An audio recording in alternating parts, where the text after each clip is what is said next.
ইটাখোলাৰ ঐতিহাসিক শংকৰদেৱ ভৱনত আজি জামুগুৰিহাটৰ উজৰা চুকৰ যুৱ কণ্ঠশিল্পী ৰক্তিম বৰাৰ এটি সুন্দৰ বিহুসুৰীয়া গীত শুভ উন্মোচন কৰা হয়।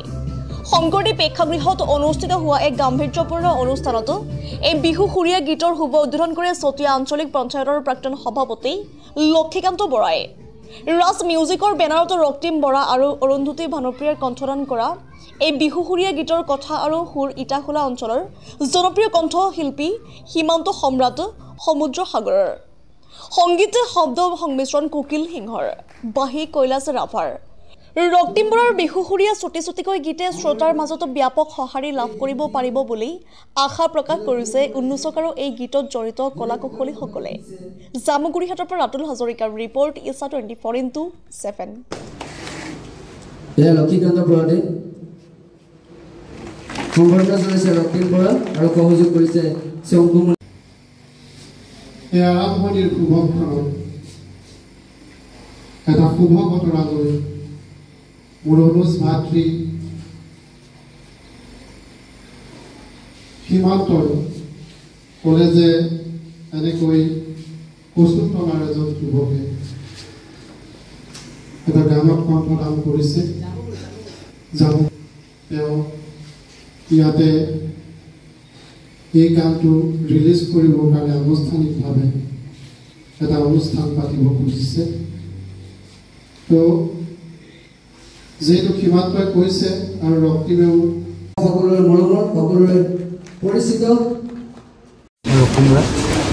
সকলোকে ৰঙালী বিহুৰ সেৱা মৰম আৰু উল্লেখনীয় আপোনালোকৰ মাজলৈ পকাই শ্ৰীমন্ত সম্ৰাট সকলোৱে পৰিচিত এটি বিহুসুৰীয়া গীত তেখেতে লিখিছে আৰু মই গোৱাৰ প্ৰয়াস কৰিছোঁ। আশা কৰোঁ সকলোৱে যেন মোৰ গীতটি শুনি কেনেকুৱা পায় সেই কথা সকলোখিনি জনায় আৰু লগতে যেন আগবাঢ়ি যোৱাত যেন সহায় সহযোগ কৰে। অলপ গাই দিব নেকি? মই গাইছোঁ গীতটো, লগতে সীমান্তদেৱেও গাই দিব পাৰি। চুটি চুটিকৈ কাপুনি পিন্ধিবি ডেকা ল'ৰা জোকাব, মিচিক মাছাকৈ হাঁহিতি নামাৰিবি মৰম বাঢ়ি যাব। অৰেনো চকী ৰান্ধাৰী ছোৱালী গালতে তুলেতি ভাল পাং বুলি কৈ দিবিনে মৰমে কাজলি, ঐ ভাল পাং বুলি কৈ দিবিনে মৰমে কাজলি। খুব সুন্দৰ মুহূৰ্ত, খুব সুন্দৰ অনুভৱ যে জামুগুৰিহাটৰ এগৰাকী নতুন প্ৰজন্মৰ শিল্পী ৰক্তিম বৰা আৰু অৰুন্ধতী ভানুপ্ৰিয়াই বিহুসুৰীয়া গীতৰ অডিঅ' আজি মুক্তি লাভ কৰিছে আনুষ্ঠানিকভাৱে। আৰু ইয়াৰ কথা আৰু সুৰ দিছে অসমৰ অন্য এগৰাকী নতুন প্ৰজন্মৰ খুব সম্ভাৱনাপূৰ্ণ শিল্পী আমাৰ সীমান্ত ৰাভাই। ইটাখোলা শ্ৰীমন্ত শংকৰদেৱ ভৱন প্ৰাংগণত আজি বহাগৰ এই সুন্দৰ সময়ত আজি ইয়াতে আনুষ্ঠানিকভাৱে মুকলি কৰা হৈছে আৰু খুব সুন্দৰ গীতটো বিহুসুৰীয়া গীতটো শুনি আজি ইয়াত থকা যিসকল ইয়ালৈ দৰ্শক বা শ্ৰোতা আহিছিল খুব ভাল পাইছে। আৰু মই ভাবিছোঁ যে ৰক্তিম বৰাই যিদৰে এই গীতটোত কণ্ঠদান কৰিছে খুব সম্ভাৱনা দেখিছোঁ যে তেওঁ যদি ধাৰাবাহিকভাৱে চৰ্চা অব্যাহত ৰাখে, অনুশীলন অব্যাহত ৰাখে, কাৰণ সংগীত হ'ল এটা সাধনা। গতিকে সাধনা কৰিবৰ কাৰণে কঠোৰভাৱে তেওঁ এটা সাধনা কৰিব লাগিব, ধাৰাবাহিক প্ৰচেষ্টা অব্যাহত ৰাখিব লাগিব। আৰু এই ধাৰাবাহিক প্ৰচেষ্টা আৰু কঠোৰ সাধনাৰ মাজেৰে যদি তেওঁ সংগীত জগতখনত চৰ্চা অব্যাহত ৰাখে, মই ভাবিছোঁ যে অসমৰ নতুন প্ৰজন্মত ৰক্তিম বৰা এগৰাকী এটা চিনাকি নাম হৈ পৰিব সাংস্কৃতিক জগতত, সংগীত জগতখনত। আৰু সংগীত যিহেতু সকলোৱে ভাল পায়, তো সংগীত কোৱা হৈছে যে music is art of common men, above all the art of common men বুলি কোৱা হৈছে।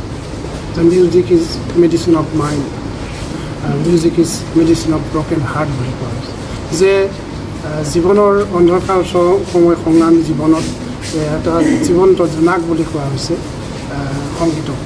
সংগীত সকলোৱে উচ্চ নিচ সকলো শ্ৰেণীৰ মানুহৰ কাৰণে সংগীত এটা জীৱনৰ এটা সংগীত সুধা বুলি কোৱা হৈছে। গতিকে এই যে তেওঁ আজি নতুনকৈ এইটো মুকলি কৰিছে, মই ভাবিছোঁ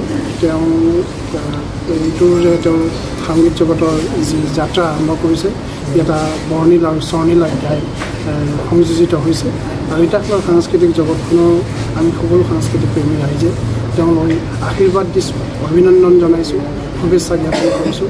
তেওঁ আগুৱাই যাওক আৰু এই অঞ্চলৰ যি স্বৰ্ণিল আৰু বৰ্ণিল সংগীতময় সংগীত জগতৰ ইতিহাস আছে ইয়াক আৰু বৰ্ণময় কৰি থওক ৰক্তিম বৰাহঁতৰ নিচিনা নতুন প্ৰজন্মৰ শিল্পী।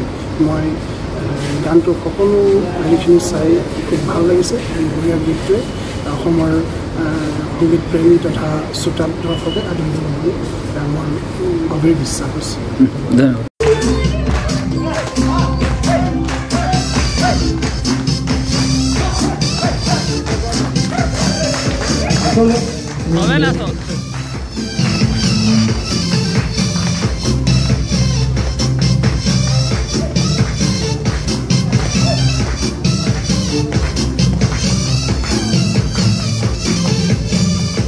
ধন্যবাদ।